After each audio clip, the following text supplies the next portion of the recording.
So, I'm just gonna do this recording about my life on a whim. Slightly inebriated. You can tell by the slurring of words. And it's fine, because I'm home.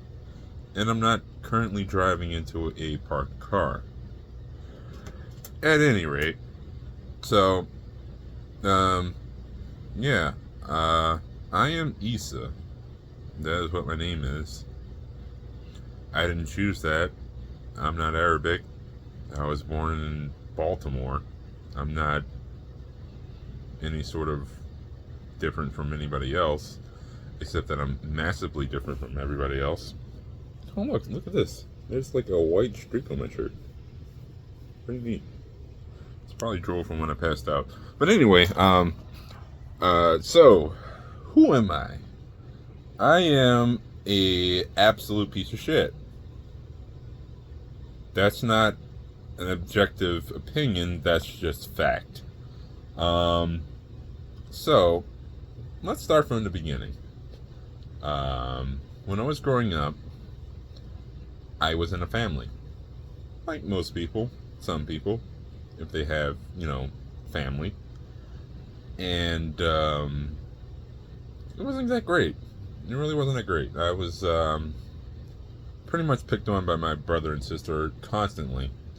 I used to have a room that was in the basement that only had control of the light from 2 points, and it wasn't like that I was living in a room that was like separated by bookcases or anything, because I was living in a room that was separated by bookcases, so that's true.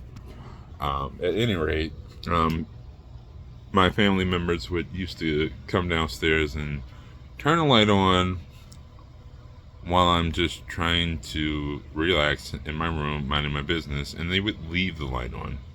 Yes, this is a really stupid thing to be mad about, and I realize that now. But at the time, I was angry. So, fast forward a couple of years. Let's see. Let's go to my teen years. So my teen years, I was pretty much like every other teen that ever existed. I was a mess. I was actually like 300 pounds. And, I suffered a lot of anxiety from that. And, when I was in high school, my high school years wasn't that bad, because, like, it wasn't like I was, like, shunned or anything like that, because, the school that I went to only had 300 people that was going there at the time, and, like, pretty much everybody that went to that school was known, so, I was just known as the large person, couch type person, because girls used to, like, sit on me all the time like it was a fucking couch. But, that's how I pretty much spent my high school years. And, after I got out of high school, well, during the time, well, actually, no. My senior year, I started to go bald. Yeah, I was 16 going on 17, going on bald. So, not only was I like 300 some odd pounds, I was also going bald at the same time. So, naturally, anybody in these kind of situations, probably would have like some incel ideations. But I kind of knew that it wasn't really like people were, girls were like shunning me or anything. It just had to do with me, my personal self, and my social anxiety.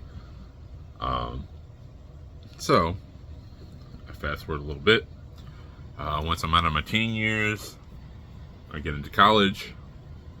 I go to college, and I ended up eventually dropping out because, like, the high school that I went to over prepared me for college. Like, basically, I was doing the same thing in college that I was doing in high school, and I was just like zoning out. So once I left college, I just started to work. And like most people, they're just trying to work to survive. Um, I ended up getting my own apartment at some point before like living with a couple of people, and that's a hilarious situation in and of itself. But at any rate, so I'm living on my own. I'm like 27, and I finally get my first girlfriend, so to speak. And that didn't work out. And then I met somebody else, and it was like, for me at least, it was like love at first sight. And we actually ended up eventually getting married. So during that time, I had been like on the road building sheds. I like started building sheds when I was like 23, all the way up until the time I was like, I don't know, 37. I'm 41 now.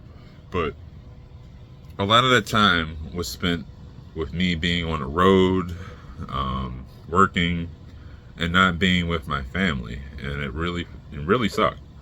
And like, I didn't really foster the relationship with my stepdaughter that I really wanted to. So yeah, that was problematic. But I mean, other than that, like, the beginning of my relationship and my marriage was pretty good. It's just like, it just started to deteriorate because I'm a terrible person, and yeah, I just get mad at the littlest things, and that's not good. It's not good. So let's fast forward a little bit more into what, 2020? No, let's go to 2017. So 2017, after I'd been building sheds for some, I don't know, 15 years, the guy that I was working for,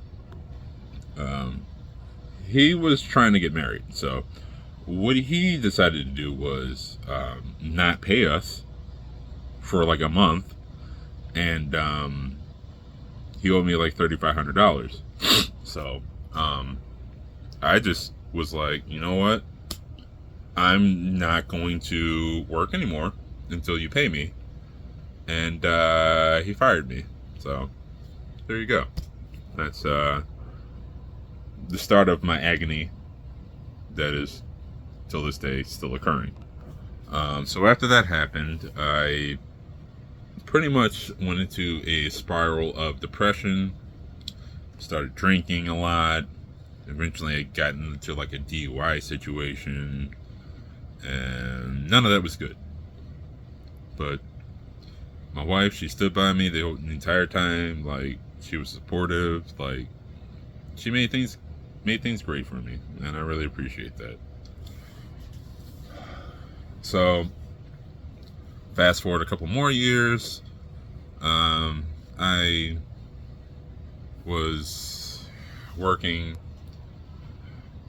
at another shed company, and what I was doing was covering a lot of people's asses, because I spent so much time building sheds that literally there was nothing that you could tell me that I didn't know about sheds. So the people that I was working with, they had no idea how to build or anything that goes into involved. I mean, whatever. But the long and short of it is, I had way more experience than the people that I was working with. And all the time I would tell them things that they need to do in order to make their lives easier, but they would not do that. And it caused my life to be more chaotic. So it got to a point where a situation occurred where I had told them many times before about the plans and their drawings and stuff like that, and building buildings. And then it got to a situation where a particular shed needed to be broken down, and I knew that, and they didn't. And I chose to just go by the paperwork that they gave me and just build the shed that they just, the way that it was presented on the paper. And so another guy comes out and tells me that, well, he starts complaining about the quality of the shed, as I had to make alterations to the shed because of their lack of, doing the correct build plans. And I just kind of lost it on everybody because, like, you tell people stuff what they're supposed to do, and then they don't do it, and then they complain about, you doing something because they didn't do it. It will make anybody livid. So, so eventually I ended up getting fired from there. So this is 2023 now, and I spent the first 4 months of this year being unemployed, living off of crypto, and then, like, once I finally get a job, my wife she decides to finally leave me. And you know what?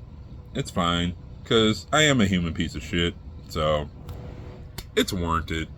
And she's fine. There's nothing wrong with her. Like, she's perfect. Well, actually, no, she's not perfect, but, like, whatever. But I mean, we're still friends. We're amicable. Like, we still talk. She still comes over here and all that stuff. But whatever. That's not the point. The point is that I've had a really, really, really hard time in life based on external factors and decisions that I've made. So, and if you are also going through a tough time, you really need to take a look at yourself before you start blaming other people. So, right now, I am currently, let me actually backtrack a little bit. So, once I get this new job, my wife finally decides to leave me, and then, like, a week after she decides to leave me, my job tells me that they're closing down. So, I've been unemployed for 4 months this year, and then when I finally get a job, 3 weeks later they tell me they're closing down. So, it's great. It's awesome. So, this is fine. At any rate, so I'm just sitting here waiting for Starfield to be available so I can just play it. And I kind of feel like I just need to go over my life for absolutely no reason, because I'm bored. And yeah, there you go. Have fun.